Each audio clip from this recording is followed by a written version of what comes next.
7 বছর বয়সী তীর্থ কর্মকার ওর grade 4 adenoid ছিল। দেখুন নাকের পিছনে শ্বাসের রাস্তা পুরোপুরি বন্ধ। আসসালামু আলাইকুম দর্শক মণ্ডলী, আজকের এই ভিডিওতে আমরা দেখাবো কিভাবে এডিনয়েড হাইপারট্রফি থেকে কানে পানি বা গ্লু জমে এবং আধুনিক এন্ডোস্কোপিক পদ্ধতিতে সেটি বের করে চিকিৎসা করা হয়। প্রথমে আসি এই সমস্যার মূল কারণের দিকে। নাকের পিছনে থাকা এডিনয়েড বড় হয়ে গেলে এটি ইউস্টেশিয়ান টিউবের মুখ বন্ধ করে দেয়। এই ইউস্টেশিয়ান টিউবের কাজ হলো মধ্যকর্ণে বাতাস চলাচল স্বাভাবিক রাখে। যখন এই পথ বন্ধ হয়ে যায় তখন কানের ভিতরে নেগেটিভ প্রেশার তৈরি হয় এবং ধীরে ধীরে সেখানে আঠালো তরল বা গ্লু জমে যায়, যাকে আমরা গ্লু ইয়ার বলি। দেখুন, আমরা কানের পর্দাটার মধ্যে একটা ছোট ইনসিশন দিলাম এই গ্লুটা বের করার জন্য। তো বিশেষ করে শিশুদের ক্ষেত্রে এটি বেশি দেখা যায়। তারা ঠিকমতো শুনতে পায় না, বারবার ঠান্ডা লাগে, নাক বন্ধ থাকে, এমনকি কথা বলতেও দেরি হতে পারে।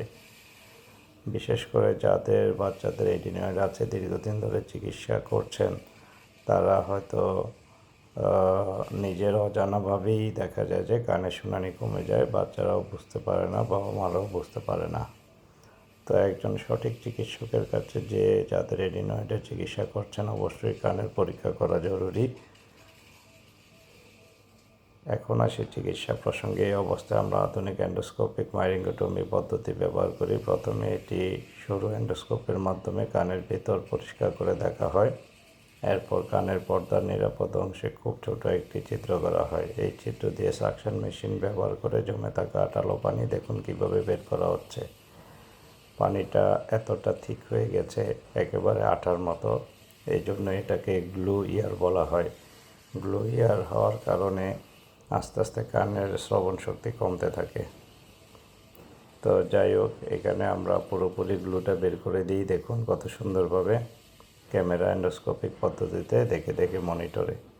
তবে এখানে একটি গুরুত্বপূর্ণ বিষয় হলো, শুধু পানি বের করলেই হবে না। যদি এডিনয়েড বড় থাকে তাহলে সেটার চিকিৎসা করতে হবে। আমরা এমন রোগী পেয়েছি যে 60 থেকে 70% শুনানি কমে গিয়েছে, বাট বাবা মা নিজেরাও জানে না, বাচ্চারা তো বলতেই পারে না। তাই এটাকে নীরব ঘাতক বলে এই গ্লু ইয়ারটিকে। তো চিকিৎসার অংশ হিসাবে পানি বের করার পাশাপাশি এডিনয়েড অপারেশন করতে হয়। অনেক সময় টনসিল অতিরিক্ত বড় হয়ে যাওয়ার কারণেও কিন্তু এটা হতে পারে।